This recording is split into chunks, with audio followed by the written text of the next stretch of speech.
Hai, Assalamualaikum. Welcome to my channel. So, hari ini aku nak bincang tentang satu isu semasa. Jangan lupa subscribe.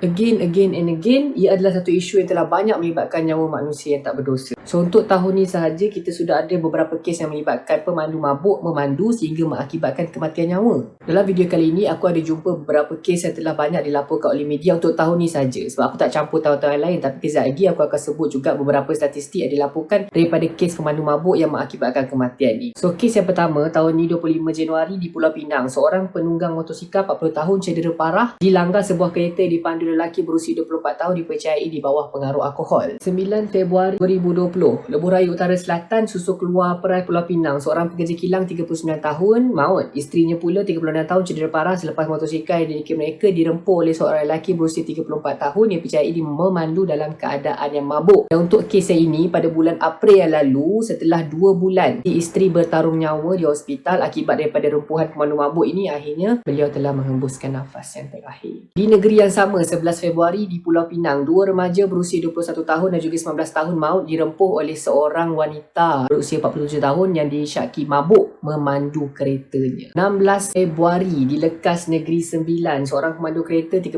tahun, 3 penumpang motosikal, seorang pembonceng cedera parah apabila mereka dirempuh oleh sebuah kereta yang dipandu melawan arus oleh seorang lelaki 30 tahun di bawah pengaruh alkohol lagi. Masih lagi kes pada tahun ini juga, 18 Februari di Alustar Kedah, 4 sekeluarga termasuk 2 anak iaitu berusia 10 tahun dan juga 1 tahun cedera selepas mereka dirempuh oleh sebuah kereta yang dipercayai dipandu oleh seorang lelaki berusia 39 tahun di bawah pengaruh alkohol. Warga emas, orang tua, anak-kanak, semua jadi mangsa akibat daripada pemandu mabuk macam ni. Dan aku terus lompat kepada satu kes yang berlaku bulan Ramadan yang lalu yang mendapat liputan seluruh Malaysia, iaitu seorang anggota polis yang bertugas ketika menjalankan sekatan jalan raya PKP di Plaza Tol Kajang Selatan di Lebuh Raya Kajang Seremban sebelum ini, berusia 31 tahun maut. Tempat kejadian selepas dirempuh oleh sebuah Toyota Hilux dipercayai dipandu oleh seorang lelaki dalam keadaan mabuk. Dan yang paling terkini, 25 Mei yang lalu, seorang lelaki maut dalam nahas jalan raya selepas langgar pemandu yang dipercayai di bawah pengaruh alkohol juga. Kenderaan tersebut dipandu secara berbahaya dan melawan arus. Masih lagi kes yang melibatkan pemandu mabuk yang menyebabkan kematian nyawa yang tak bersalah. Satu kajian dilakukan oleh Institut Penyelidikan Keselamatan Jalan Raya Miros menunjukkan peratus untuk berlaku kemalangan dalam kalangan pemandu mabuk ni hingga boleh mengakibatkan kematian adalah 13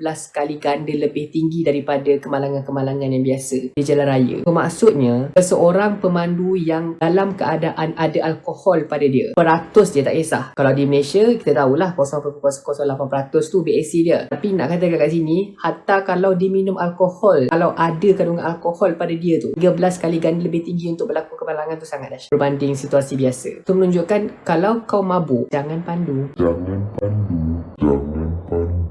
So in this video, aku nak share kepada korang tentang statistik mangsa kepada pemandu mabuk daripada tahun 2010 sampai 2018. Kes paling tinggi antara 2010 hingga 2018 adalah pada tahun 2016, iaitu sebanyak 461 kes dan melibatkan 237 kematian akibat daripada pemandu mabuk ini sendiri. Setiap tahun pasti akan ada kes yang serupa berulang. Kes pemandu mabuk seorang yang nak pergi kerja, langgar seorang wanita, remaja, warga tua, keluarga yang membunuh ibu bapa dan anak-anak yang tak berdosa. Dan untuk setakat ini berkaitan tentang hukuman yang akan dikenakan kepada mereka yang memandu secara dalam keadaan mabuk dan hingga menyebabkan kematian, Seksyen 44-1 Akta Pengangkutan Jalan, iaitu berkaitan memandu di bawah pengaruh minuman yang memabukkan atau dadah dan menyebabkan kematian atau kecederaan kepada mana-mana orang, memperuntukkan hukuman penjara tidak kurang 3 tahun dan tak lebih 10 tahun serta denda tidak kurang 8,000 dan tidak lebih 20,000. Manakala lesen pula akan digantung tidak kurang daripada 5 tahun. Dan sebenarnya juga kita dah ada beberapa cadangan dan juga saranan, sama ada daripada rakyat yang marah dan kecewa untuk tingkatkan lagi hukuman kepada mereka-mereka yang bersalah mandu dalam keadaan mabuk sehingga menyebabkan kematian. Kita juga ada cadangan daripada pihak-pihak yang berautoriti macam pensyarah-pensyarah universiti yang mencadangkan supaya semak semula akta ataupun hukuman yang berkait dengan dengan pemandu mabuk yang hingga menyebabkan kematian ini. So, salah satu cadangan menarik yang aku ada baca adalah daripada pensyarah Jabatan Kesihatan Komuniti Fakulti Perubatan dan Sains Kesihatan daripada Universiti Putra Malaysia UPM, iaitu Prof. Dr. Kulantayan Keseh Mani. Ada mengatakan tentang kerajaan disyorkan untuk mengikut piawaian yang telah disarankan oleh WHO, iaitu World Health Organization, iaitu 50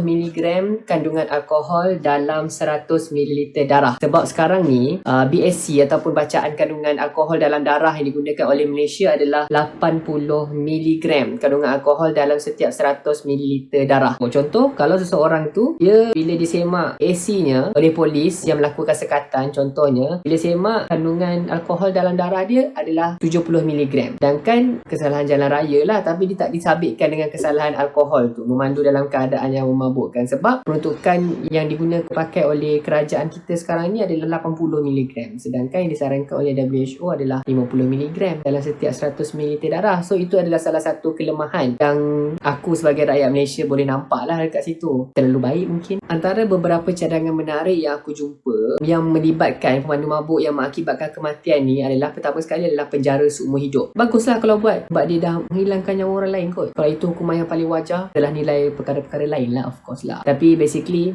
wajar je. Okay, yang kedua adalah hukuman mati. Dan perkara ini telah dibuat di Taiwan. Of course lah kan, sebab hakikatnya yang meletakkan diri kau dalam fasa mabuk tu siapa? Sebab asalnya kau yang pilih untuk mabuk. And then bila kau pandu kereta dan kau langgar orang, kau kata kau tak sengaja sebab kau mabuk. Sedangkan asalnya kau yang minum dan kau mabuk dan kau pandu. So ikut asalnya kau sengaja mabuk. Bila kau dah langgar, kira kau sengaja langgar lah. Takkan sebab kau sengaja minum dan jadi sengaja mabuk, tiba kau terlanggar, senang kata kau tak sengaja nak langgar. No, kau yang mencampakkan diri kau ke lembah kebinasaan daripada awal. Okay, ada juga cadangan tambahan kepada hukuman sedia ada tentang pemandu mabuk ni, sebab asalnya kita ada hukuman denda duit, denda penjara dan juga pembatalan lesen je sebenarnya. Tapi ada cadangan juga untuk tambah hukuman sebat. Pada dalam Islam, kalau kau minum arak, kena sebat. Why not kan? 40 kali sebat. Perlu je. Minum boleh.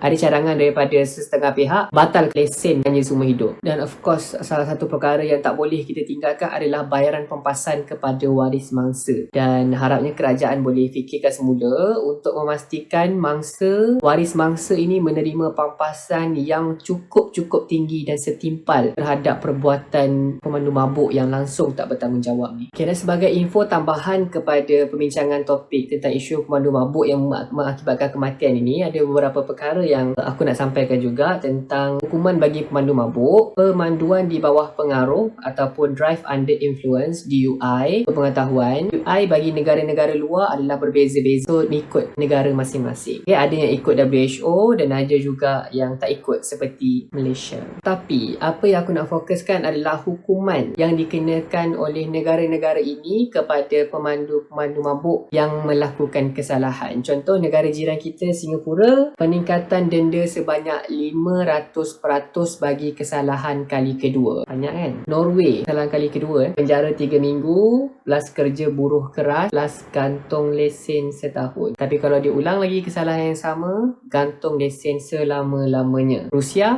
lesen tarik selama-lamanya. Kalau Turki, pemandu mabuk akan dibawa 30 km jauh daripada bandar, kemudian dia akan lepas 30 km tu dia akan diarahkan untuk berjalan kaki dan diiringi oleh pihak polis. Okay, Amerika Tengah di El Salvador, pelaku akan diletakkan di hadapan skuad penembak kuasa. Australia, kesalahan berulang, batal lesen selama-lamanya. Nama-nama pemandu ini akan dihantar ke akhbar tempatan dan akan dipaparkan. Dan ada tajuk di situ in English lah, tapi ini translate in Malay. Dia mabuk dan dipenjarakan. Dan yang paling menarik adalah negara China, di mana dasar toleransi alkohol SIFA. Okay, kalau WHO tetapkan 0.05% ataupun 50 mg di dalam kandungan alkohol dalam darah, okay, sebagai sabitan untuk kenakan hukuman kesalahan, di Malaysia pula 0.08% ataupun bersamaan dengan 80 mg kandungan alkohol dalam darah, itu adalah Malaysia. Tapi di China, dasar toleransi alkoholnya adalah kandungan alkohol ataupun BAC-nya antara 0 hingga 0.08% juga turut dikenakan hukuman. Maksudnya, apatah lagi kalau lebih daripada 0.08%. Ada alkohol kau tetap kena walaupun bawah daripada 0.05. Itu adalah dasar toleransi yang dilakukan oleh China terhadap pemandu mabuk ini. Dan status bagi pemandu mabuk yang menyebabkan kematian ini adalah akan dianggap dan diletakkan di bawah hukuman kesalahan jenayah membunuh. So, dalam video kali ini aku dah tunjukkan kepada korang tentang kes-kes yang berlaku, statistik mangsa kemalangan pemandu mabuk, sama ada maut, cedera dan juga cedera parah.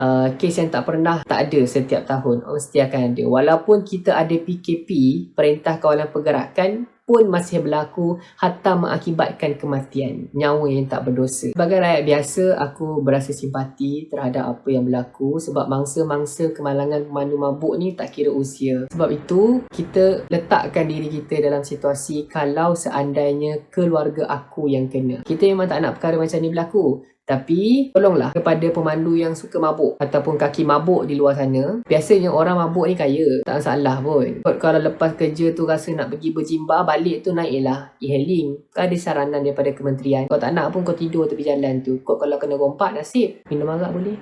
Duit banyak kan. Bukan nak kecam, tapi daripada kau pandu hingga menyebabkan kematian, lagi susah. Baik tak air minum, air kosong banyak, elok sikit untuk usus kan. Dan seperti biasa juga, bila kita berbicara tentang isu yang melibatkan dasar ni, perlu kepada satu persidangan di Dewan Rakyat untuk mengetengahkan usul ini untuk dibincangkan secara bersama. Dan untuk pengetahuan anda, nanti aku akan letakkan satu Google Form di bawah ini yang diuruskan oleh Kementerian Pengangkutan untuk isi soal selidik berkenaan dengan tahap kefahaman dan juga sejauh mana tentang kita tahu ataupun kita cakna tentang isu kemalangan jalan raya melibatkan pemandu mabuk ni. So, daripada isi-isi yang ada itu, ada beberapa perkara yang kalau aku dah terangkan, korang fokus dan korang akan faham dan korang akan tahu untuk isi soal selidik tersebut. So guys, di luar sana satu je aku nak pesan. Duit memang boleh dicari, tapi nyawa tak boleh ditukar ganti. Assalamualaikum.